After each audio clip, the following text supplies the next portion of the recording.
What's going on, you guys? Welcome back to the Neighborhood Podcast. One of the hosts of the podcast. My name is Kyle Dabra. What's going on, everybody? Kevin Valentin here, the other half of the podcast. Good evening, Kyle. How are you today? Kevin, I'm just doing fantastic. I know we'll dive into some of the topics where we Oh, may highlight the fact that I'm just super excited for this episode. But my guy's back, bro. Back. yeah, yeah, You yeah. you ready to dive into these topics? Unfortunately, Yes. So the first one being Tom Brady is officially back. He's back from his retirement. I think it was not even a month and a half since when he retired. But he will be back in the fold for the Tampa Bay Buccaneers going into his 23rd season. When the season starts in September, I'm just over the moon about it. I know Kevin is just thrilled about that. So we'll actually have two segments for that one. We'll just dive into the reaction of him coming back, and then we'll talk about the expectations that we have for Brady going into this upcoming season. After that, we'll keep it within the NFL. Deshaun Watson was not criminally charged in his case that had been going on for over the last year or so. And with that said, it has opened up a bunch of trade rumors. It is expected that he will be moved from the Houston Texans. So we'll kind of dive into some trade scenarios with him, with how we see it. After that, we'll talk about Amari Cooper being traded from the Dallas Cowboys to the Cleveland Browns based on recent experiences. Seems like top flight receivers don't necessarily do well when they go to Cleveland, but we'll dive into impact of that trade from Cooper going from Dallas to Cleveland. We'll talk about Kirk Cousins getting extended by the Minnesota Vikings for another year. Then we'll kick it to the NBA. And Kevin's going to have to offer an apology to Spencer Dinwiddie, who has been playing pretty solid for the Dallas Mavericks since the trade between the Mavericks and the Wizards went through, where they sent Kristaps Porzingis to the Wizards, and in return, Bertans and Spencer Dinwiddie went to Dallas. And if Kevin is up for it, we do have possibly a bonus segment where we may dive into the Yankees season now that the MLB is back. But, that one's kind of a question mark. We'll kind of see how that one goes. But I know Kevin's probably just going to be fuming if I bring that one up at the end of the episode. But that's pretty much what we have on deck for you guys. Kevin, floor is yours. Kyle, Tom Brady has announced his illustrious comeback after taking what looked to be the shortest retirement in history. He's coming back for a 23rd season with the Tampa Bay Buccaneers. And obviously, this being your favorite player, and us obviously having that long conversation of what it means for him to retire. What are your current feelings with him announcing that he's coming back for another shot for the eighth ring? Kevin, the show goes on, bro. Show goes on. And, bro, I'm just so excited to see that Tom Brady's back in the fold. And look, we talked about this a couple weeks ago when Brady retired. And the one thing that I always kind of kept in the back of my head after he kind of made that decision on Instagram was that he never officially handed his retirement papers in the NFL. So there's usually that transaction wire that will list when players quote unquote retire. That never happened with Brady. So I always kind of kept the door open that Brady would come back for his 23rd season. I wasn't sure that he was going to come back with the Tampa Bay Buccaneers because it really kind of seemed like that bridge had been burned between both Tampa and Tom, just because I think Bruce Arians wasn't necessarily happy about how the season ended with the chatter between him and Brady. And then there were rumors circulating about him possibly going to the San Francisco 49ers. And I was open to the idea that that would actually be a great comeback story just because then he would be able to have one homecoming year with the 49ers and then that could possibly end in a Super Bowl run just because the 49ers were only a couple of plays away from going to Super Bowl 56 this past season. So when I look at it, Brady's going to be in a great situation with Tampa. Granted, there will be some pieces that will be missing from what they had this past season when they lost to the Los Angeles Rams in the divisional round. But as far as Brady coming back, I'm happy that he's back. I'm not shocked that he's coming back just because I kind of left that door open. But all in all, I think if you're anybody in the NFC, when the news hit, the first reaction that I think most of those teams had was like, God damn it. It's like, we got to deal with this guy once again. And that's just, it is what it is. If Tom's around, you always have to account for him no matter where he goes. And the way that I see it is he had an MVP season last year, and I think he can go right back into that same form and wreak havoc in the NFL once again when he starts his 23rd season in the NFL. That's just how I see it. Yeah, it's sorry, I just saw breaking news for the Yankees, and this is why I didn't want to talk about them. Oh my God, I'm gonna lose my shit, guys. I'm gonna lose my shit. We just traded Gio Urshela and thankfully Gary Sanchez for Josh Donaldson and a shortstop I've never even heard of, Isaiah Kinner Falefa. Josh Donaldson's 36 years old.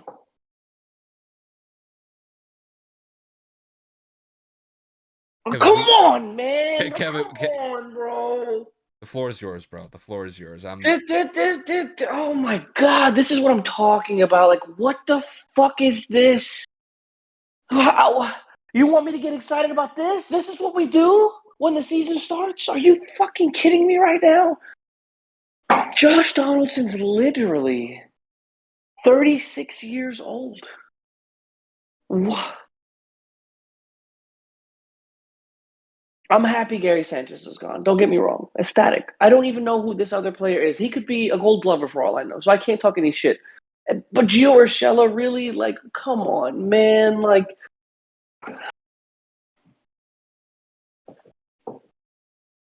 I hate everything about this. This is awful. Like, we just got so old. What the fuck am I supposed to do with this information right now? This is what the Yankees are doing?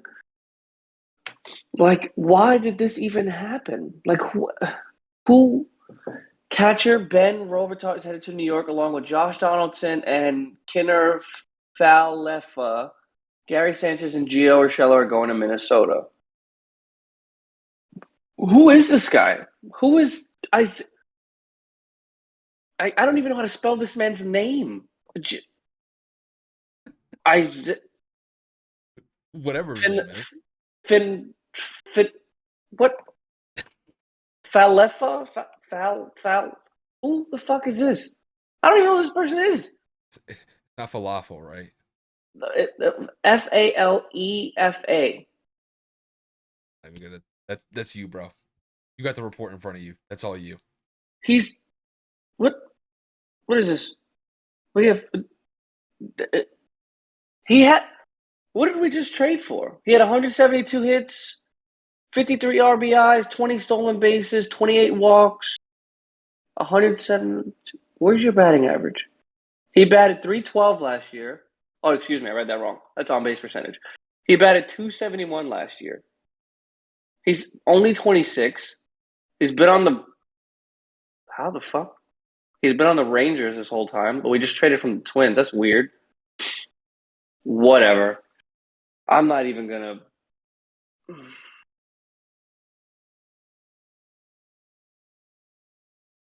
Another old bat that just swings at nothing. Just. Anyway, I'm gonna pivot back to football real quick. Just give me a minute. My allergies are acting up, and I'm angry as shit. Like my face is red. Like I feel my face is red. I think a part of it is the fact that that Yankees trade was probably. Anyway, in regards to Tom Brady coming back, Kyle and I had talked about this, and we had said when we made the segment about him retiring, we felt that there was something about him that just didn't seem right. We felt that we knew he was going to come back. Like you don't just hang it up on probably one of the best statistical seasons you've ever had in your career, if not the best. When you argue the 50 touchdown one when he had with Randy Moss in 2007, I'm just looking at this and I'm saying I'm not shocked at all. I'm shocked at how fast he announced that he was coming back. I mean, the man made it 6 weeks into the offseason and said, "Yo, I can't deal with my kids. I can't deal with my wife. I need to play football." I definitely felt that he was coming back for sure. I just didn't think it would be this quick. So, in terms of my initial reaction, I was, of course, upset because everybody already knows if you know me. I don't like Tom Brady. I respect the fact that he's the GOAT, but I was finally looking forward to a future without him. And now I have to endure one more season with him. So I'm, again, not shocked, but I'm curious to see how things end up in Tampa because of all the free agency situations that are going to occur this offseason. Obviously, Godwin's back, and I know that we'll get into our predictions for what Tampa's going to produce as a whole this season in just a few minutes. But in regards to this Tom Brady unretiring, not a surprise whatsoever. I am in shock that Tampa's keeping him because I firmly believe that San Francisco story was more of a possibility than anything, just because I felt like it fit right. But hey, man, kudos to Tom. We both said he still had plenty left in the tank. So, shout out to Tom for coming back. I don't think he's going to go get an eighth ring or anything. I don't think Tampa's built like they were 2 years ago when they won the Super Bowl. But I mean, you just can't count out TB12, man. When you have that man on the field, you just automatically have a chance at a Super Bowl, and that's just how it is. Yeah, it's like you said, we were never really sold on the fact that he was done. I mean, we had segments where we talked about the possibility of, we're going to take it, just like at face value to a certain extent. But like internally, we both kind of knew that, like, kind of be crazy. It'd be kind of shocking to both of us had that been the last game, that last Rams game, that would be the last one that he would ever play. Just because, coming off the season that he had, I think it's like you said, one of his better statistical seasons. 43 touchdowns. I mean, it's impressive. It basically Yeah, had the same stat line from last year. Just had the one extra game where he had the 3 extra touchdowns. But, it's Tom. It's like, it's just, the guy can basically do whatever he wants at this point now. Because, I mean, the guy's the GOAT. Just, it goes without saying at this point. But I think he's not satisfied. I think he's pissed off about how that season ended last year. And I think that's why there's definitely an element of why he's coming back. And I think that's a huge part of it. And I do think that the family thing is a big topic of discussion for him personally. But I just don't think he's ready to hang it up yet. I don't think he's why not? satisfied. And until he reaches the point where he is like 100% satisfied with his career, where he can look back on it and, reflect on it fondly, he's still going to be out there and playing. So that's just kind of how I see it. Now, we do have to kind of take into account of, okay, he's coming back for his 23rd season. And granted, Tampa is going to look like a different team going into this upcoming season compared to the last couple seasons they've had Tom there. But Kevin, I got to ask you, now with Tom Brady coming back into the fold for the Buccaneers this upcoming season, what do you think the expectations are going to be set upon him going into the season? I think they're a playoff team for sure. They're going to win the South just because I don't see Carolina putting anything out there. I don't see New Orleans doing anything, and I also don't see Atlanta doing anything. Now, granted, obviously, Deshaun Watson, again, is another topic we'll get into in a minute. Unless Carolina goes out there and acquires Deshaun Watson, I don't necessarily see them doing that without giving up a significant draft capital and some other notable players. So, I mean, we'll have to see what happens. But in terms of right now, if Deshaun does not go to Carolina, I just see Tampa running it back in terms of winning the division, potentially going about 11-6, 12-5, which is just enough to get in at the 3 or 4 seed. And at the same time, I do see them making at least a significant playoff push. Maybe an NFC Championship appearance, but I would say that's a stretch just because I just don't have enough faith in this roster the way it's currently constructed. Carlton Davis is probably going to get out of there. Jason Pierre-Paul's going to get out of there. Obviously, Leonard Fournette's going to go chase a paycheck, and then we don't know what's happening with Ronald Jones and a couple of other players that were pivotal in Tampa winning the Super Bowl just a few years ago. So in reality, I say that Tom immediately puts them back into the postseason conversation, but I don't necessarily see it being possible for them to go out there and compete realistically for another Super Bowl, just because if you take away a big chunk of those players that I just named off and you kind of replace them with either rookies or, just random free agents or even people that just get called up from the practice squad, I don't really see it as somebody, or should I say, I don't see them as someone to make an imprint on me to compete for a championship because there are still other teams around in the NFL that are just better than them, not just on paper, but obviously performance wise. And I'm not going to rule out the Rams for at least going back to the NFC Championship to try and compete for an NFC for another Super Bowl. I know that I predicted that they would lose um, in the Super Bowl prior, but I do think that Tampa adds another dynamic to the competitiveness of the NFC as a whole. But again, I stand firmly on they'll probably be a divisional bounce, if not an NFC Championship loss. Well, when Brady is back in the fold, you always have to account the possibility that with him on the roster, that you have to consider them at least at a shot for a Super Bowl. Now, I do take your points with a significant amount of respect because this roster is not going to look the same as it did in that Super Bowl run when they beat the Chiefs in Super Bowl 55. However, I do think that this team is going to pretty much cakewalk through the NFC South. That's if Deshaun Watson doesn't get traded to the Carolina Panthers. We don't really know how that's going to play out, but I don't really see him going there. That's something that we'll talk about in a later segment. But all in all, I think they have enough pieces to possibly get to an NFC Championship appearance.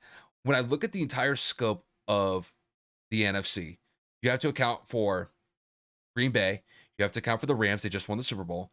You have to account for teams that are out in the NFC West, like the Arizona Cardinals. You have to account for the Dallas Cowboys, even though that they had a hell of an end to the season in that first round playoff loss. I think that Tampa's in the fold to possibly get there. Now, granted, they have to have some games go their way, but all in all, I think that they'll be in a good position next year. I think Tom, as far as my expectations for him, I think he'll be great. He's coming off of a season where he threw 43 touchdowns, 12 interceptions. He threw for 5,300 yards passing, and I thought he was phenomenal. And for somebody who's going to turn 45 when the season starts, you would typically think that he would fall off, that there'd be some sort of regression in his production. I don't see that. And I think going into this upcoming season, I think he could definitely put up 35 touchdowns. He could throw for 4,500 yards. And I think when it's all said and done, I could see Tampa going 12-5, getting to an NFC Championship appearance, possibly a Super Bowl if they get a favorable matchup in the NFC Championship appearance if they get there. It's just, I think it is going to be difficult though, because it's like you said, there are going to be some pieces that are going to be missing, like Jason Pierre-Paul, Carlton Davis. They had one of their offensive linemen just retire this just a couple of days ago. So I think there's going to be some shifting, and there's definitely going to have to be some adjustments that are going to be made during this offseason for Tampa to possibly get into another Super Bowl. Not going to be easy. This is not going to be like 2020 when they went all the way to Super Bowl 55, beat Kansas City, and Tom got his 7th ring. If Tom were to able to get his 8th ring, this would definitely be a great challenge. And I think the odds are stacked against him. But it's Tom, and you can never really count him out. And I think that competitive spirit, that competitive fire, I think it still burns hot. And I think you always have to account for that. And I never count the guy out no matter what. And I definitely think that when all is said and done, I think that this is it. I think this is probably the last run that we'll see from Tom Brady. And if it is, hey, bro, it's one more Super Bowl quest, and you can never count the guy out from that.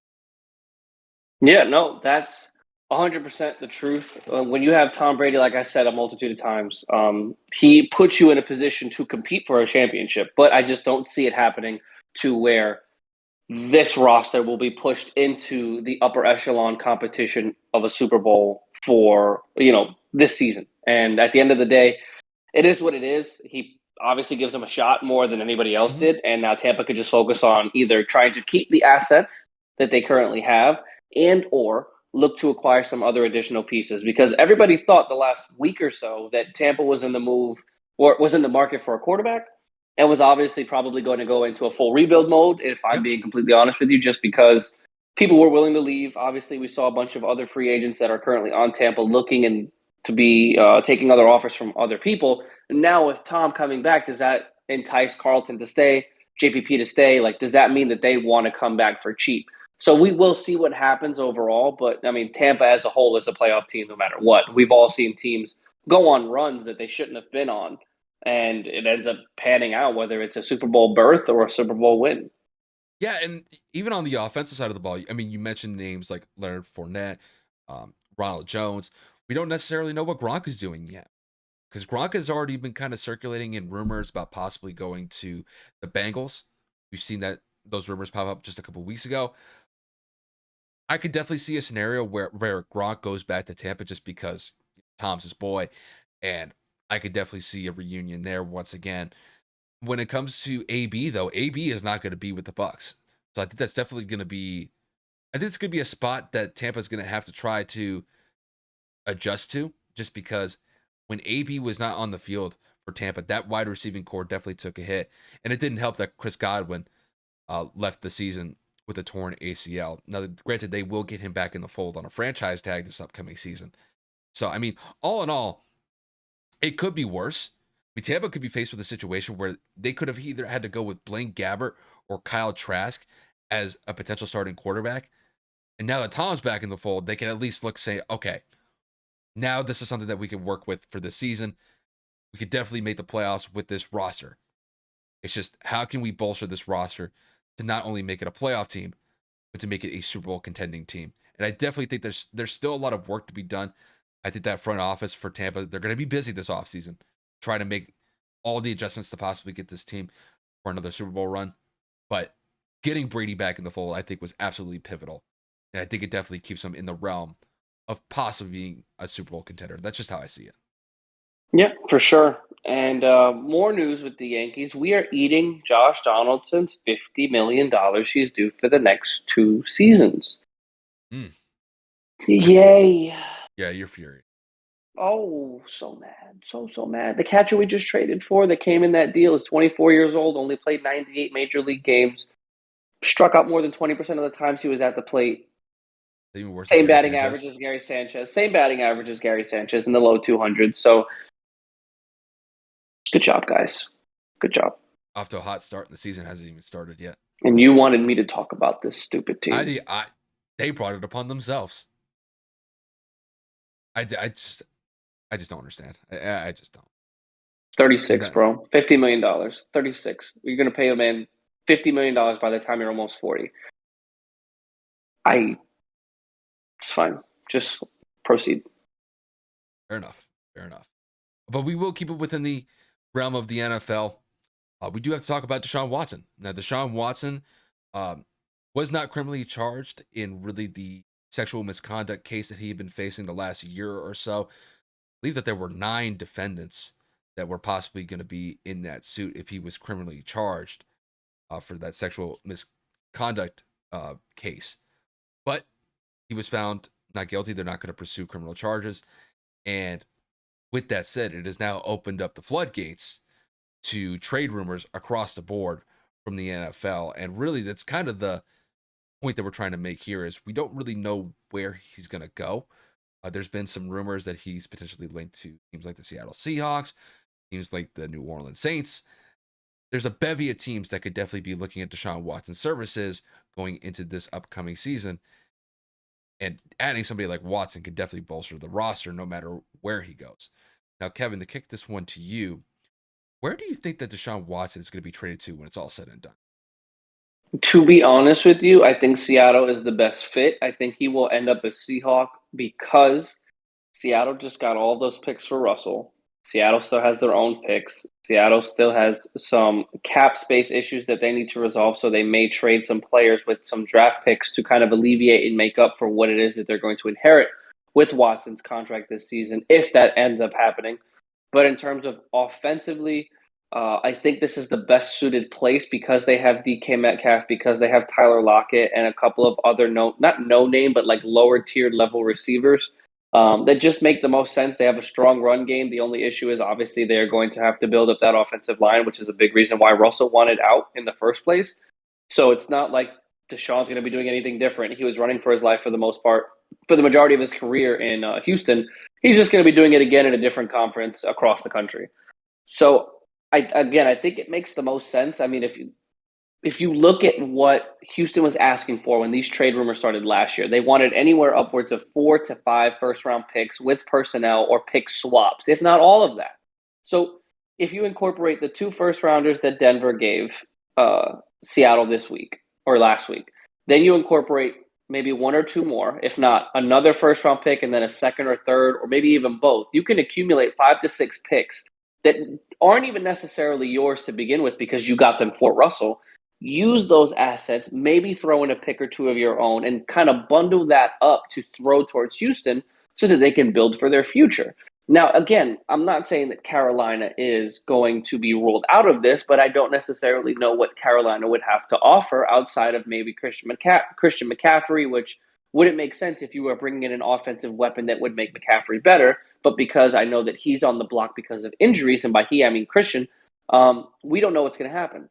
I know that Roby Anderson wanted to potentially reunite and go back to the Jets, but again, we don't know what's going to happen. Do they link and put DJ Moore in there? Do they go out there and do they add a backup running back or a defensive lineman, or I don't know?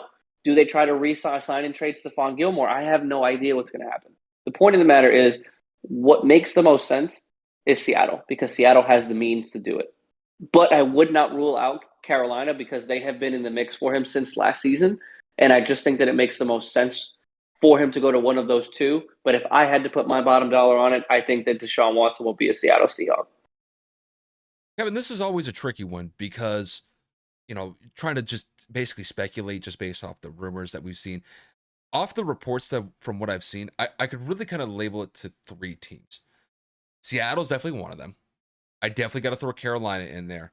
And then the third team that I would probably mention is probably the New Orleans Saints. And the one thing that all these teams have in common is that their quarterback position is either subpar or they're in a desperate situation to get somebody in the fold to upgrade that spot. And I think the point that you made about Seattle, I think is a good one because Seattle just traded Russell Wilson to the Denver Broncos last week. They have a clear space that they need to fill at that position. And when you look at Deshaun Watson, he's only 26 years old. He's the same age as us, Kevin. And no matter what sort of draft capital that you have to give up to get Deshaun Watson, I think Seattle has to make that move just because Deshaun Watson is an instant game changer no matter where he goes.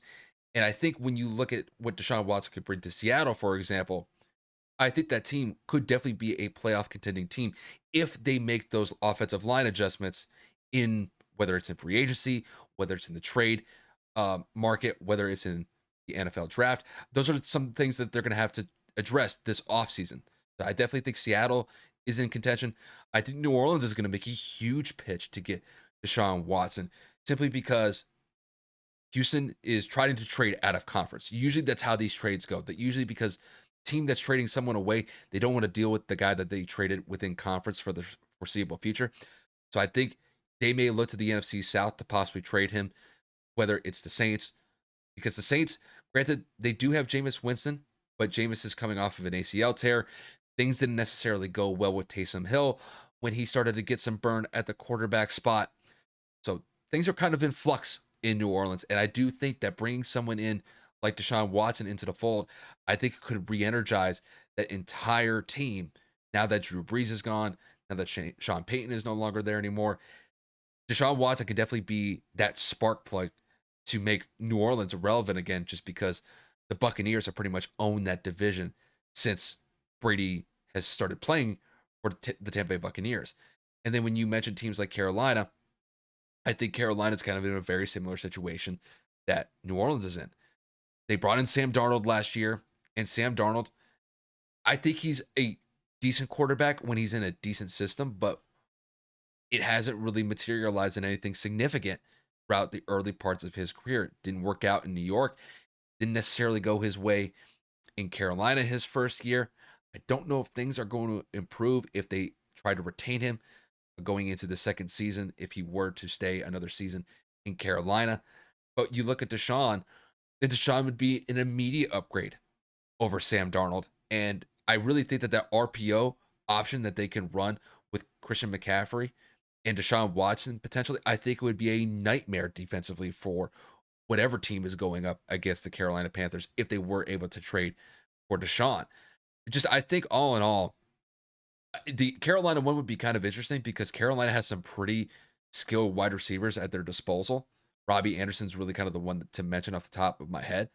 But I think when it comes down to it, I think it's gonna be one of those three teams. I think it's either gonna be Seattle, I think it's gonna be New Orleans, I think it's gonna be Carolina. And if I had to pick one, just to kind of pick one, Kevin, I'm gonna agree with you. I think it's Seattle because I think Seattle's in a sense of desperation because they traded away Russell Wilson. They need to bring someone in, and I think when you bring someone in like Deshaun Watson, I think it would be an instant energizer for that team and that fan base.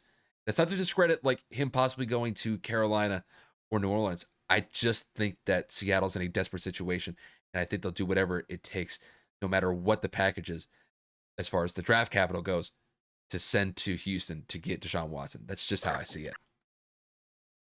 Dude, he is an immense upgrade no matter where he goes. The issue is, what are these teams able to give up to acquire him? We talked about this as we were preparing this episode.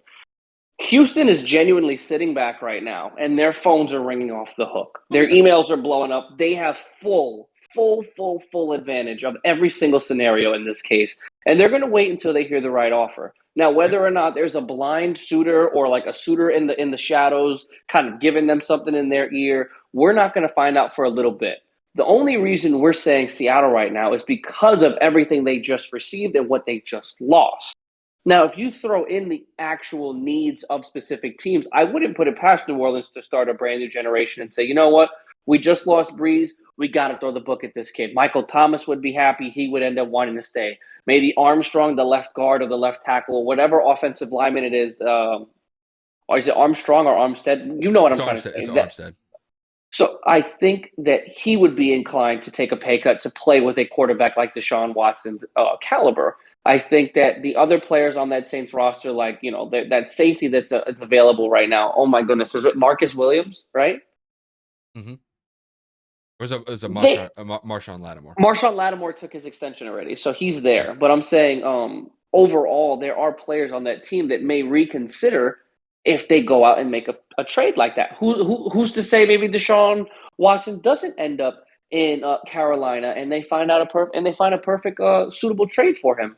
So as much as I want him to go to Seattle, just because I feel like he fits the best, dude, in a situation like this, I don't think I've ever seen a team so in control like Houston is right now, because genuinely they've been trying to trade him for a little bit under a year, because obviously when everything had just broke, they said that they were declining all offers from everybody. And then as the season went on and the legal cases kind of proceeded, they were fielding offers, listening to things. So they've literally kind of been waiting by the phone for so long at this point that now that people are calling them back, I know that front office is going ape shit trying to figure out where they want to send this man. Well, and the good thing for Deshaun is that, you know, obviously, you know, beating a case is one thing, you know, it's, you know, that kind of goes without saying. But, you know, when you look at this from just a pure football perspective, he's coming in fresh. Missed the entire season last year, is going to be ready to go. And I imagine he's itching to get back on the field just because, dude, ultimate competitor. When he's out in the field, that dude can make things happen. I mean, for God's sakes, he was able to get the Houston Texans to an AFC divisional game not that long ago. Granted, they lost that game to the Kansas City Chiefs. But when I look at this roster, you know, with what Houston has, I mean, Deshaun was really the guy that was holding that franchise up basically single-handedly. And even though that it's not going to work out with Houston in the long run, that doesn't mean that Deshaun Watson's at fault. Deshaun Watson held out that team for as long as he could. And I think wherever he goes, it's going to be a clean new slate. It's going to be a fresh start. And if it's with a contending team, granted, we'll kind of see how it goes. But when I look at the three teams that we kind of like went over, I think that Seattle would be a playoff team if they get Deshaun into the fold, or they could at least threaten to be one. I think that the Saints could be definitely a team that could threaten to make the playoffs if they were to get him. And I think Carolina is kind of in that same boat as well. I think wherever he goes, that team could potentially be a playoff team when it's all said and done if they pull the trigger for Deshaun Watson. So it'll be exciting. I think it's going to happen fairly soon. I think it's going to happen within the next week or so. Within the week, yeah, I agree completely. I think that they got to act on this quickly because the league year starts, I believe, on the 16th, which is Wednesday. So they're Mhm. going to have to make a move, or Houston is going to have to pay him what they owe him in guaranteed money for making the active roster. So I say this Yeah. happens probably tomorrow or Tuesday. Yeah, I think if it's like I said, if I had to guess, I would say that he's going to Seattle, but it would not shock me if he goes either to the Saints or he goes to Carolina. It's just kind of how I see it, but it'll be very interesting to see how this whole situation plays out. Now, with that said, we'll keep it within the realm of the NFL. We're going to talk a little bit about Amari Cooper. Now, Amari Cooper was traded from the Dallas Cowboys to the Cleveland Browns just a couple days ago. I know Kevin is smirking because he knows the recent experiences of top flight wide receivers, Cleveland, specifically Odell Beckham, haven't really kind of panned out that well. With that said, I mean, Amari Cooper is coming off of a down year compared to what he did in 2020. He was still productive, though. He was able to get about 8 touchdowns last season, had about 800 yards receiving, but compared to 2020, that season he had over 1,100 yards receiving and almost 100 receptions. So kind of a down year from Amari, and I think that may have been a factor to why he was traded, just a dip in production. Now, Kevin, to kick this one to you, just what was your overall feeling of Amari Cooper being traded from the Dallas Cowboys to the Cleveland Browns? I said, there goes another career that the Browns are going to, take away from somebody. There goes another wide receiver that is going to waste the years of his prime. There goes somebody that's just not going to be productive in the most important years of his life. He got the bag early on in his career. Thankfully, Dallas gave him that $100 million contract, and he's owed $20 million for the foreseeable future for the next 3 years. So Cleveland is locked into that contract no matter what. Um, it's not that I don't have faith that Amari can't do it. It's not that I don't have faith in his ability to play or what he brings to the table. But there have been reports multiple times that he seems disinterested in playing. There are instances where he did not seem like he wanted to put any effort when I guess maybe he knew the ball wasn't going to him or a play wasn't schemed or designed for him. I know that there were rumors that, he was kind of mad that CD was taking some of his shine. So in retrospect, at the end of the day, I mean, I guess the trade made sense. And with Jarvis Landry wanting out of Cleveland and Odell Beckham obviously leaving the way that he did last year, and Baker Mayfield coming off of shoulder surgery, and of course, rumors that they're not going to re-sign him next season when his rookie deal is up. Again, this just looks like another wasted career of a young potential star player in this league, and it's sad because we all know what Amari can do when healthy. We know what Amari can do when his head is in the game completely. I mean, you can make the argument, and it's not really much of an argument depending on how much you watch football. Amari Cooper is in the discussion for the best route runner in the NFL. Like, he was getting those praises in college at Alabama. And mind you, he wasn't even drafted yet, and they were saying he was one of the best wide receiver prospects to ever come out of college. So when you look at the grand scheme of things, it's not like he can't do it. Again, we have no doubt of his ability to play. It's just there are too many instances where he kind of shows that he kind of just doesn't really give a shit anymore. And with Baker not being able to do what he needed to do with Odell on his team and Cleveland kind of faltering last season, I don't have much faith that Amari's going to do anything meaningful over there. He's just going to probably collect the check. He might have a couple good games here and there, but overall, I think that kind of wraps it up for Amari's career. I think that kind of wraps it up for him getting a big paycheck ever again. And, it's kind of sad, but at the same time, it is what it is. The NFL is a business. Kevin, I share a similar sentiment in regards to what I think Amari's tenure is going to be in Cleveland. I'm just not go. I'm not going to go as far as to say like his career is just over. Like this is it. Like his career is going to go die in Cleveland. I'm not going to go that far yet.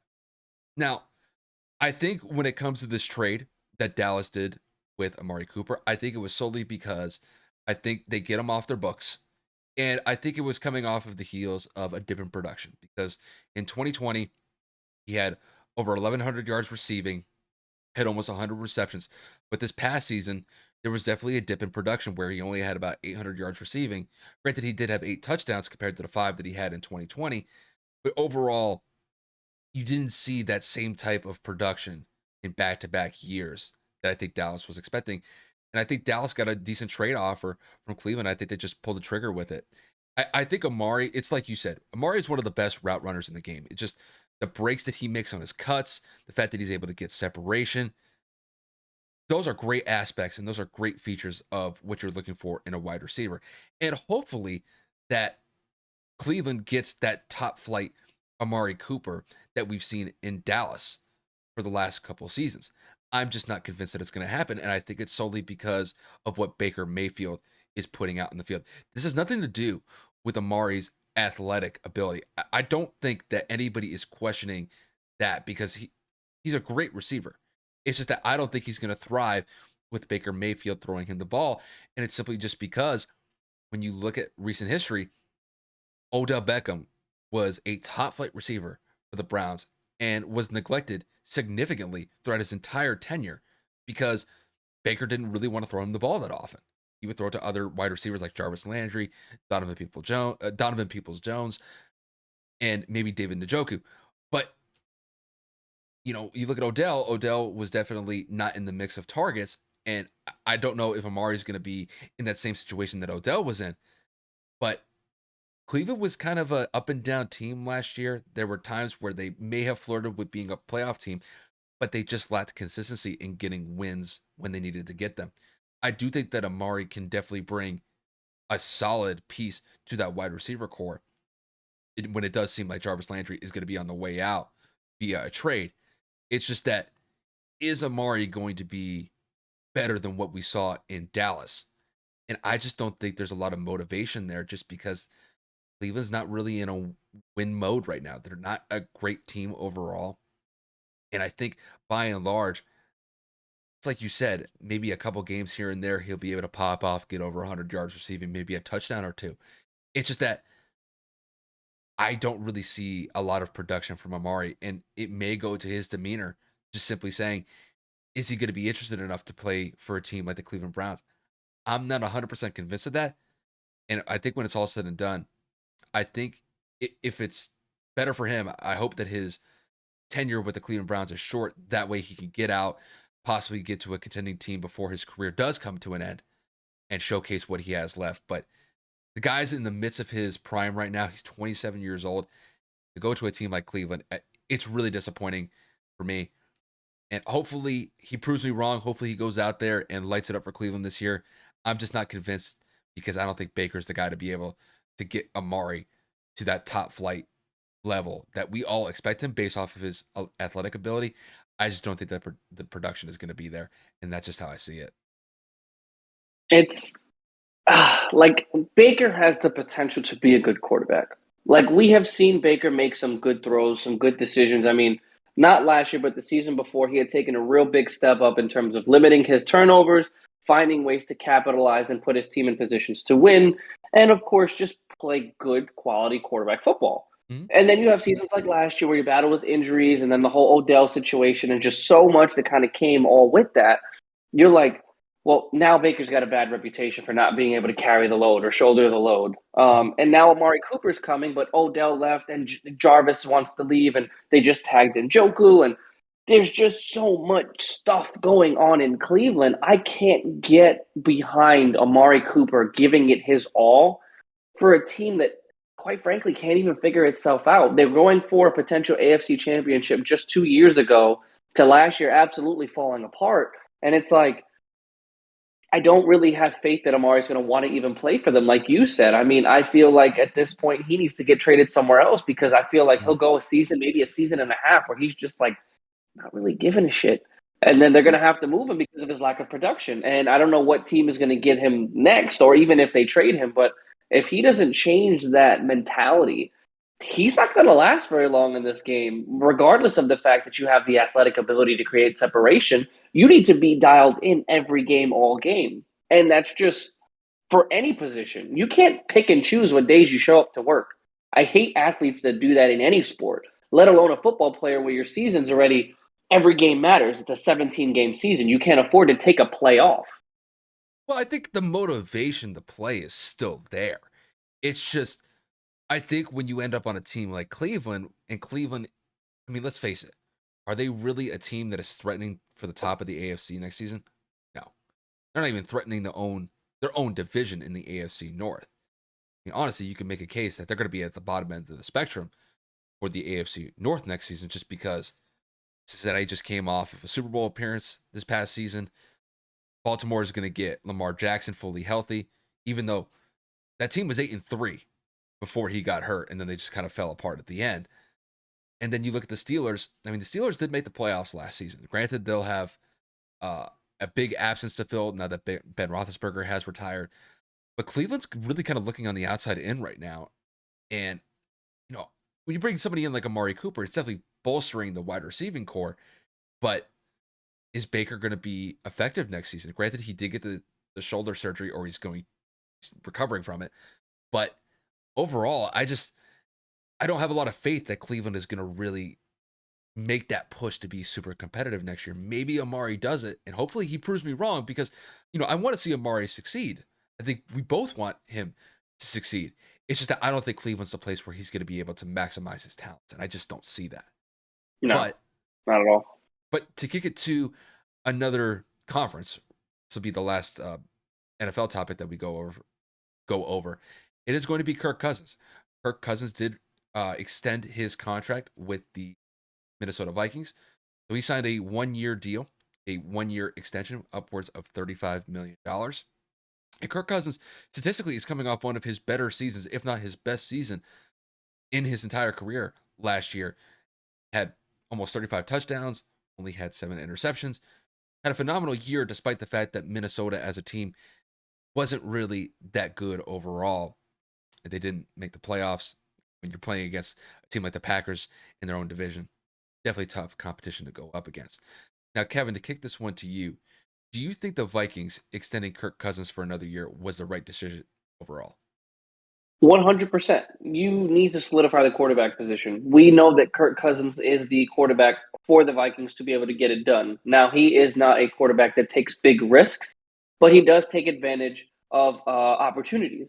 Justin Jefferson is there, Adam Thielen is there, Dalvin Cook is there, and he knows when to throw and when to dump off and when to hand off at the right times, and that's huge. You need a quarterback that has great decision making. You need a quarterback that's very aware of his presence in the pocket, as well as what receivers are open downfield. And when you have a top 5 receiver in Justin Jefferson, which I firmly believe he will catapult himself into that this season or this upcoming season, it makes life a little bit easier. This is going to be his 3rd year with this offense in terms of everybody that's currently actively on it. And obviously the trio of who I just named with, Thielen, Jefferson, and Cook. I think that this is the best thing for Minnesota. They guarantee him his money. They give him the upfront signing bonus. They give him the no trade clause for the safety. So he's not going to get moved throughout the season. And this gives Minnesota about $14 million in cap space that they didn't have before, because they had to adjust it, give him kind of like a gap year or a void year, whatever the hell they call it, where they just pay him money for, I believe, an empty season. And they now have room to go out and acquire some kind of free agents. Now, I don't know what they're going to be able to do with their available cap. I don't know what they're going to do in the draft. But first and foremost, they got to protect Kirk. I think that if you keep him upright, he can lead you down the field and win you some games. But the biggest thing that Minnesota needs to do is solidify that defense. The biggest reason why Minnesota lost most of their games is because they were up, but there was too much time on the clock, and the defense was unable to stop any kind of offense, no matter who it was. If you give them a competent defense, just a mediocre to halfway decent defense, this team is a playoff team. Kyle and I said early on in the year that their record did not reflect the skill or the capabilities of this team, and that started with Kirk Cousins. Him having the season that he did just showed it wasn't his fault. It wasn't like he threw 34 touchdowns, but he had 15 interceptions because he had to take the gambles. He only had 7. That's the best touchdown to interception ratio in the NFL, next to Carson Wentz last year, throwing 27 and 7. So you look at it and you say, well, if they have a quarterback like that, why the hell are they losing?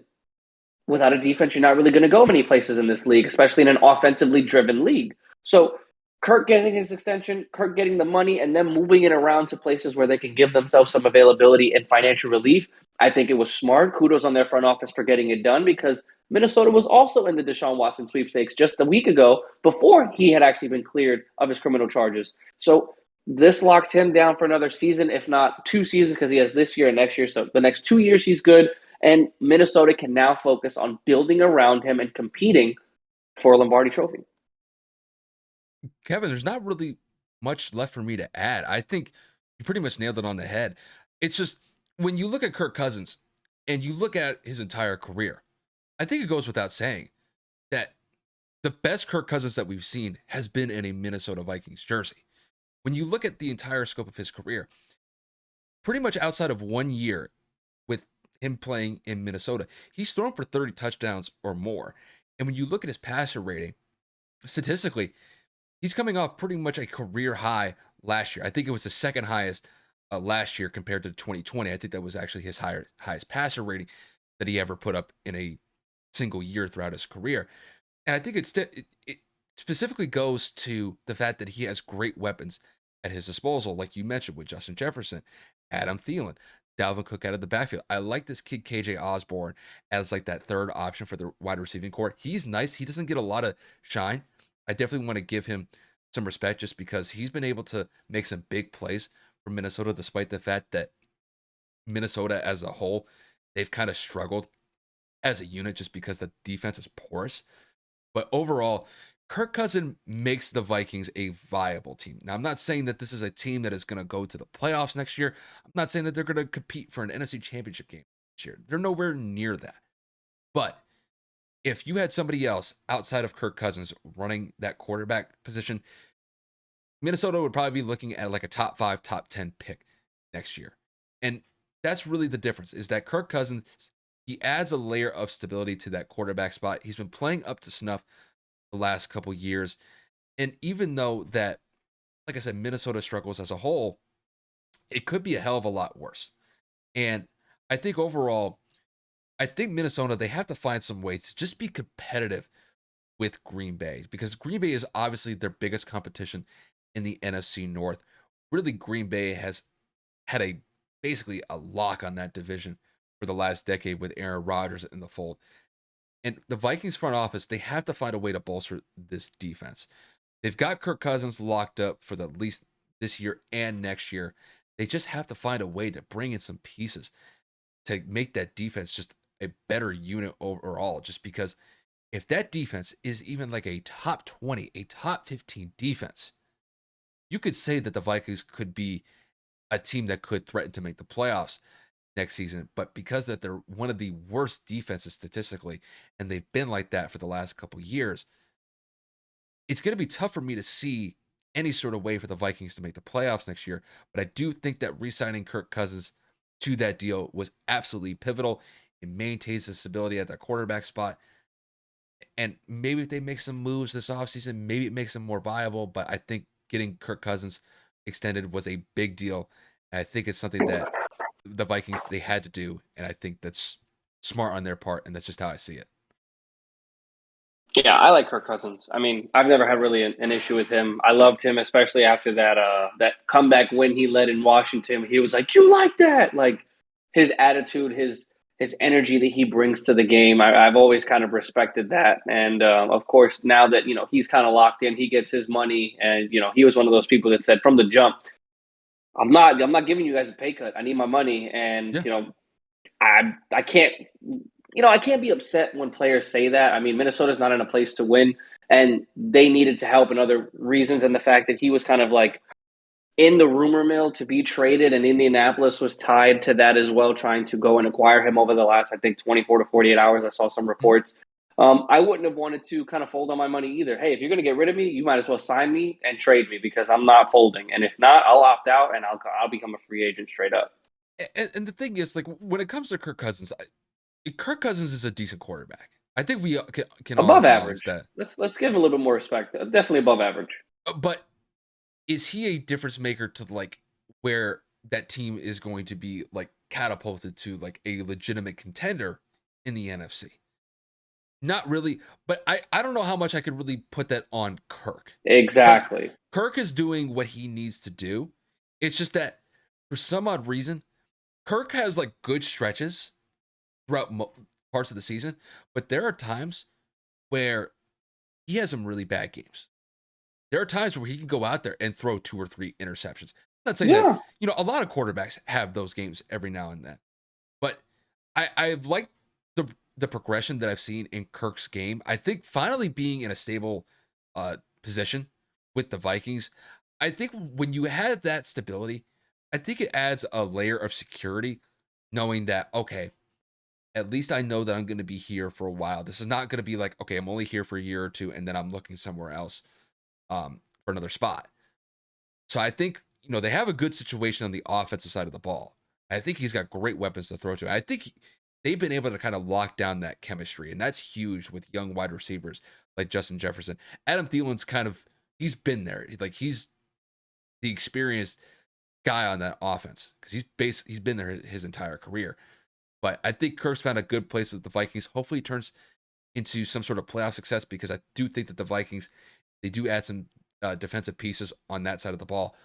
I think they could definitely threaten to make the playoffs, but that defense is just so porous, bro. It's bad side of the ball. That's really what's holding the team back. Yeah, obviously that's their biggest thing. We've been saying it for a while now. We said it all last season. Give them a competent, average defense. Who knows what's going to happen? But playing what ifs can obviously roll us down a dark rabbit hole that ends up going to an eternity. So let's just kind of wrap this up into our last final topic that I'm going to have to swallow. Pause. But I wish you used a better word there. I wish you, that I'm going to have to take on the chin, whatever. Yeah, I understand that. But no, like Kevin said, our last segment is going to be an NBA related one. Now, Kevin is one of the most diehard Maverick fans that I've ever come across. I think Kevin might actually be the only Mavericks fan that I've known that has been a Mavericks fan for as long as I've known him. And Kevin made some comments about the recent trade that went down involving Kristaps Porzingis, Spencer Dinwiddie, and David Bertans, where Kevin let it sing. Kevin definitely did not hold back in his criticism for Dallas making that trade for Spencer Dinwiddie and Davis Bertans, excuse me.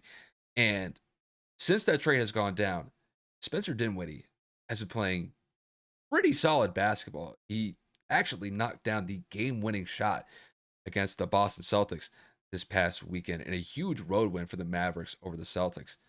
The Mavericks are sitting kind of like in that middle position in the Western Conference as a whole. Granted, Luka's been a huge driver of that, but Spencer Dinwiddie has really been playing solid basketball for the Mavericks overall. And Kevin, I got to get your thoughts. What do you think Spencer Dinwiddie has provided for the Mavericks since he was traded to Dallas just a couple weeks ago? Well, first and foremost, I want to give my apologies. I was harsh at the beginning. Obviously, I was very critical of Spencer's injury history. I was critical of the Mavericks front office and Nico Harrison's big first decision as a GM goes and trades our second best player. So again, I will take this one on the chin and say that I was wrong, at least as of right now. I'm still cautious because we still have a ways to go before the playoffs, but since he has been on this team, he's been averaging 17.5 points, shooting over 50% from the field, just under 45% from three, and averaging about 5 assists a game, and he's coming off the bench. So, the game winner today, the 36 against Sacramento, the performance he was able to put up against Golden State, I can't knock him. I can't critique him. I can't say that he's not doing enough. I can't say that he's doing too little. In the opportunities that he's been given, he's gone out there and he's been a professional. He's scored the basketball. He's been able to make that extra pass. He's been able to defend very well. He's been able to rebound the basketball. And he's been coming off the bench for the majority of his, stint in Dallas as of right now because, our starting five is, Luka, JB, Dorian Finney-Smith, Dwight Powell. And depending on who you want to kind of throw in there, either Reggie Bullock or when Tim Hardaway was healthy, you'd put Tim in there. But Jason Kidd implementing him as our sixth man gives us relief for our second unit. He gives us another ball handler who can create for others. He gives us somebody that can actually create his own shot. And as of right now, that's exactly what he's been doing when Luka's off the floor. Now, when him, Jalen, and Luka are on the floor together, that is a very difficult trio to guard because each of them can create for themselves while at the same time find the other in an open corner, at the top of the key, wherever it is. And we all know Luka's the predominant ball handler on this team.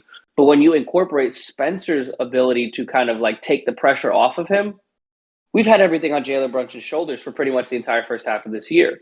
Spencer's been in this league for quite some time. I believe he was drafted in, 2014. So he's no stranger to having to shoulder the load. We all know what he was able to do in Brooklyn. We also know what he was able to do in Washington when he was traded there also. Now, injuries, I will stand by, have been plaguing him as of recently. But from what I understand, he was on a minute restriction this season in Washington. He was still kind of battling the swelling of his knee after games. He was still taking days off on back to backs.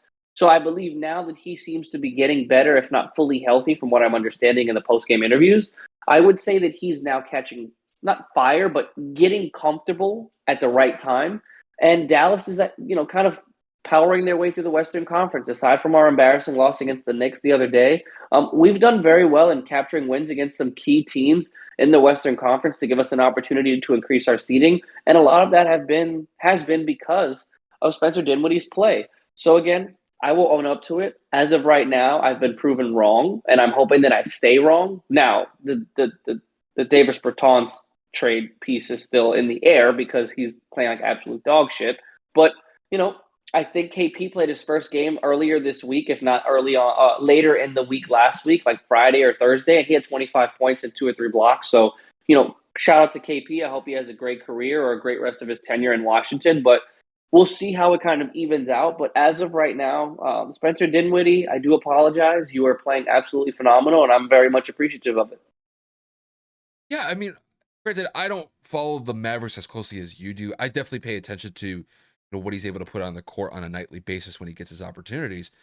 But from what I've seen so far, he's been knocking down shots consistently. And for somebody who's dealt with some lingering knee issues, and trust me, the knee issues can always be something that are just flat out a bitch to deal with. For him to go out and basically shoot 50%, new team, got to get used to how that offensive system is run. For him to be knocking down shots around 50% this early on, after that trade with Washington and Dallas went down, I got to give the man credit for that. Because it's like you said, injuries have kind of plagued him throughout most of his career so far. Even though that I've always thought that Spencer Dinwiddie was an above average player, it's just when the injury bug is just lingering around around a player like that, that's just something that you just hate to see because it could derail somebody's career in that respect. But I like the fact that Spencer Dinwiddie, dude, mentally strong up here because he does not let that injury bug slight or get him off track in any way, shape, or form. And he's able to perform in a significant manner for the Mavs. And I think when you look at what he's been able to produce so far in his stint with Dallas, I think he's gone above and beyond from what they were originally expecting because I don't know how much faith they had in him when they originally made the trade, enough so that they could pull the trigger on it. But, I imagine that there was probably a little bit of skepticism initially when possibly making that trade package for KP and Dinwiddie was involved. But overall, I'm seeing he's going out there scoring 15, 20 points a game. Like you mentioned, had that 30 piece just a couple days ago, the game winner against Boston. I mean, these are big performances that he's giving Dallas. And who knows? I mean, there could be a chance that Dallas could retain him longer than just this season. Maybe it's just a rental. We don't really know what Dallas's future plans with him are. And Dinwiddie, who knows if he plays his cards right, he goes out and balls out for the latter half of this season with Dallas, he could be looking at a solid payday down the road. I don't know how big it's going to be down the road, but if he continues his play the way that he has, it's a solid piece to add to your roster, whether it's with Dallas after this season or, potentially somewhere else. But I think Well, overall, he's locked in for the next 3, though, so he's with us for a while. it just depends if Dallas wants to keep him. It's the only Well, thing. I mean, we're not trading him. He's locked in contract-wise. He's owed $56 million within the next 3 years. We're not trading him. That's if they decide to keep him and not trade him down the road. Yeah, as an attractive piece for another deal. Yeah, I thought you meant like lose him in free agency. Well, I mean, since we've gotten him, we're 9-2. Yeah. So I mean, so I can't complain. No, overall, I mean, it's just I don't really know what Dallas's intentions are. Are they just bringing him on to kind of give him some burn, build up some trade value in him, and then possibly send him off somewhere? That's how Can we trade Bertans too? Because it's just they seem like a 1-2 deal if that's the case. I don't want to trade Spencer right now because he's playing really good basketball. And the thing that I'm kind of keeping in mind is that I imagine, let's say he kind of keeps up this production for the next year, maybe 2. He would get a decent contract when he's due up for a contract extension. Granted, He's, I believe, 28 years old right now. I think if If I have I'm my, not mistaken. I Yeah, I believe think he's 27, he's not 28, he's 27 or 28. 94. Yeah, so he's 27, 28 years old. So, I mean, he's still relatively young. 28. I Yeah. mean, granted, those injury bugs, it, they may seem like players may seem older than what they actually are when they've been dealing with a bunch of injuries.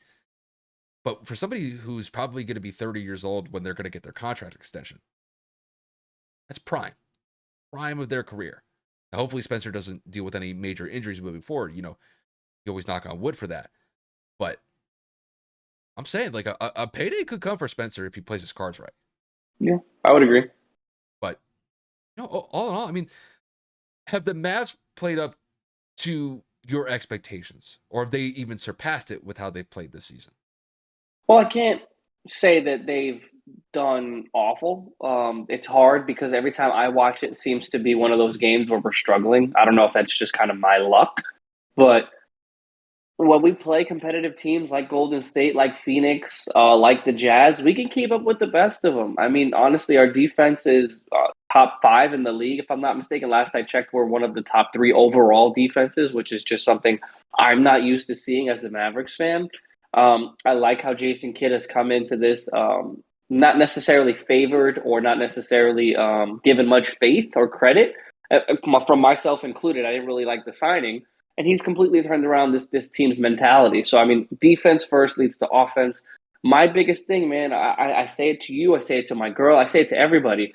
As generational as Luka is, he needs to shut his mouth. He flails and flops and argues with refs after every single call. I mean, that entire Knicks game, he was just complaining.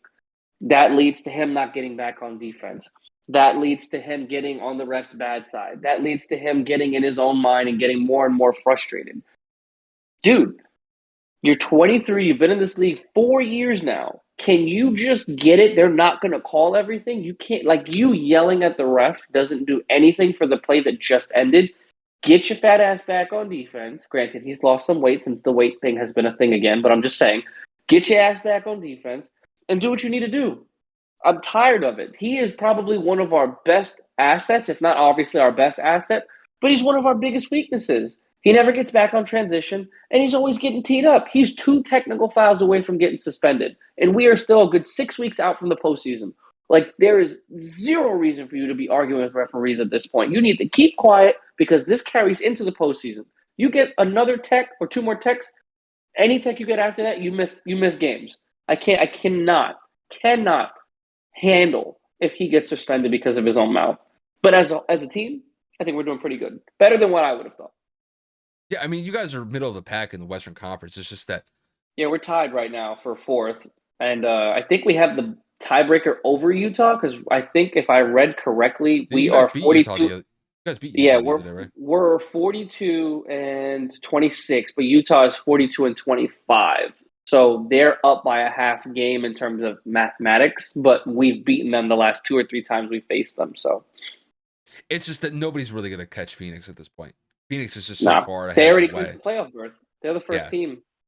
and they only have, I think, 13 losses as a team this entire year. 14 they lost 14. today.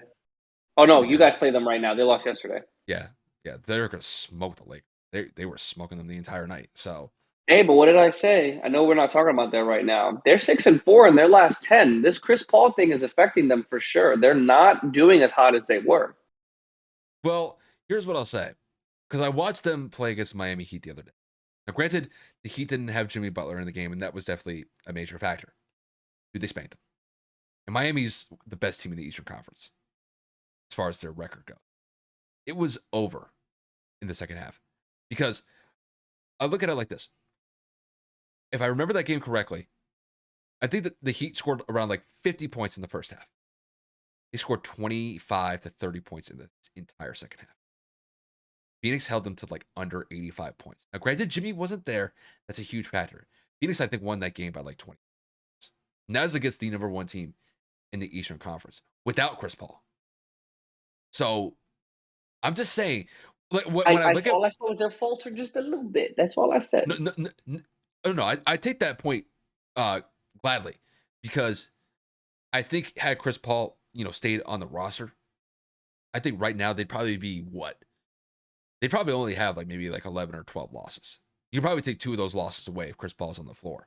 It's just that, dude, overall, dude, their roster is just stacked. Yeah. They just have a very well-rounded roster. I mean, a lot of shine goes to like Devin Booker, DeAndre Ayton, Chris Paul, but dude, their role players have been invaluable for them this season. I mean, Cameron Payne's been great this year. Mikal Bridges has been solid this year. Jay Crowder, boy from UNC's been popping I off. know what Boy I'm from saying.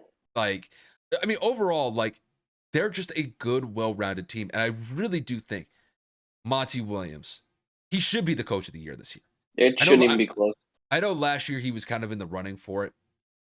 Didn't Tom Thibodeau get it last year with the Knicks? Yeah. Monty deserves it this year because that team is far and away the best team in the NBA this year. Now, granted, we'll see what happens when it comes to the playoffs, but overall, dude, they've been phenomenal this year. And really, I don't think we've given enough credit to Monty this season because Monty has been, ever since he's arrived to Phoenix, I don't know what it is. He just seems to relate and connect to those players better than really anybody that's come through Phoenix recently as far as their head coaches go. So Monty's figured it out. These players have bought in. And I mean, the team is competing for a finals this year. They have all the pieces to make that happen this year. I know we don't really talk a lot about the Suns. We've talked about them in passing here and there, but do you think by and large, do you think people are kind of sliding on Phoenix just because they're not getting a lot of talk about them? Like they're not receiving enough talk from like a nationwide perspective? I don't know, honestly. I've kind of been off my SportsCenter game lately, and I know typically whoever is on SportsCenter the most frequent is usually who's getting the mass global media, and that's usually the Lakers because they're just struggling right now. It's Braun. Braun gets a lot of attention. Exactly. But, if I have to be honest personally, I don't think they're being underappreciated or kind of like slated because they've been the number one seed pretty much all year long, and it's been consistent. I mean, we're talking 14 losses in 67 games. That is absolutely insane. They have done everything they've needed to do. They're dominating the conference. They're winning at home. They're dominating away. Maybe because they're not a big marketed team. Maybe because they're not in LA. Maybe because they're not in New York. They're not getting, I guess, Well, like regular attention. it, But in terms of consistent attention, I know I've been hearing and seeing just, Phoenix is looking to go back. Phoenix is looking to get revenge. Like, dude, they're cooking and they're getting enough attention, at least in my eyes. I mean, to me, because like here's the thing that I kind of base it off of, and I know this is kind of like gone off into our own little tangent here, As it but normally does. but when you look at like the major topics that a lot of sports shows talk about, I mean, when it comes to the major topics, it's always like LeBron related, like Kevin Durant related, Ben Simmons, Joel Embiid, maybe Nikola Jokic. Like those are kind of like the main topics that you hear from most of the mainstream sports shows. I don't think they're getting the same coverage. They're not giving the same coverage to the Suns like they are with those like individual players or individual teams. And it may be a market thing, like you mentioned, just because LeBron's in LA, Kevin Durant, Kyrie Irving, um, they're in New York, James Harden is in Philly. Those are more bigger markets. Phoenix is a medium market at best, but I mean, I feel like Devin Booker for some odd reason, like he's a superstar. Like he plays up to that level. And it's just I don't think that he gets like a lot of media attention because he doesn't really like ask for it. He's just going out there and doing his job and he has a very laid back demeanor about it. I don't know why. Like I get a very similar like vibe from him like to Klay Thompson. Like they both kind of have like a laid back personality. They're just vibing, they're just chilling, but they go out there and they'll hang up 35, 40 points in just the coolest demeanor possible. Oh, And yeah. I think it's just I don't know what it is. It's just the Suns by and large. I think they don't get the media coverage that they deserve because they don't really generate a lot of headlines outside of just going out there and winning. So that's just kind of how I see it from just kind of like a a bigger perspective when it comes to the media coverage that they deserve. And I think a part of it is the fact that they're a smaller market, but I can't deny the fact that they're going out there and just dominating the Western Conference this year. The Western Conference that is typically always regarded as the most, competitive division or the competitive conference. It's not even really competitive this year for the number one They're seed. 30-9 in conference, and after tonight, 31-9. That's crazy. And the lead that they have over second place in the Western Conference is getting bigger. It's set 6 games right now. It'll be at 7. So, I mean, I think at one point it even got to 8. Yeah, it was nuts. But they've been consistently holding that lead for at least, the last month? Month and a half, yeah. Because we were kind of thinking about whether or not that maybe Golden State kind of try to catch up. Get that number one spot now that Chris Paul was out with that thumb injury. Well, now it's Memphis at the 2. Yeah. Golden State has kind of faltered after the All-Star break. Steph's kind of been cooling off in the second half. I think that's something. Well, they're missing Draymond. I know that, they were missing Draymond for a period of time. Again, I don't follow the Warriors as much as I should, but he's coming back this week. So that's the life and soul. We've been saying that for years. People are, he may not be the equivalent of Steph and Clay. He may not be the equivalent of a KD, but when he's not on the floor, Golden State feels it. Oh yeah, like 100%. But Memphis is an entirely different conversation because Ja Morant's just absolutely cooking this year. Another level. But still, like when you look at like Ja Morant and the coverage that he's gotten, granted he's very flashy, super athletic, has put Memphis on the map. But still, like, the Suns are just cooking. The Suns have just been doing their thing the entire year. And honestly, I just don't think that they've gotten the shine that their number one seed deserves. And maybe I'm being a little bit too, I don't want to say short-sighted. Maybe I'm kind of leaning on Phoenix a little bit too heavy here. But when you only have 14 losses and we're halfway through March, that's got to count for something. This team is going to get probably 62, 63 wins when it's all said and done this season. They're not going to lose more than 20 games this season, no matter if Chris Paul is out for the rest of the season or not. They've been playing way too consistent. So I know I'm kind of leaning heavy on Phoenix here, but I think they deserve it, bro. It's just kind of how I see it. Yeah, I mean, hey, I'm the one that predicted that they would go back and win the West. You're the one that said Golden State, so let's not get that twisted. I did. It's just that I didn't think that they would be this dominant. They're nice, bro. And I kind of bought into the whole, basically Golden State is coming back healthy. And, I think that's definitely a team that you have to still look out for. When Golden State without a doubt, you can't sleep on them, ever. When Golden State is fully healthy, that team is going to be tough to deal with because you got Steph, you got Clay, you got Draymond, you got Jordan Poole, you have a bunch. Gary Payton in the second, and Wiseman hasn't come back yet. When he comes back, that's another piece. It's just Golden State is still that threat in the West, though. Oh yeah, never said they weren't. No, but the Suns have just been chugging along. Yeah, and honestly, I think the reason why the media doesn't talk about them is just because they go out there and win kind of in a boring fashion, but they're just super effective. And this is kind of, they don't really provide a lot of like big play highlights. Like you look at like John Morant. John Morant will body somebody damn near like every other week.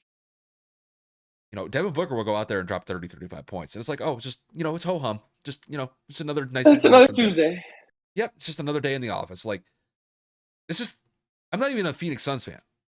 But I could recognize when I see a good team, and they're a really good team. Really good. Sure. Yeah, when you smack down the number one seed in the East by like 25 points, granted they didn't have Jimmy. That says something, though. That says something. Suns are going to be a problem, bro. They're going to be a problem. Agreed. But I think we've reached the end of this episode, Kev. What do you think?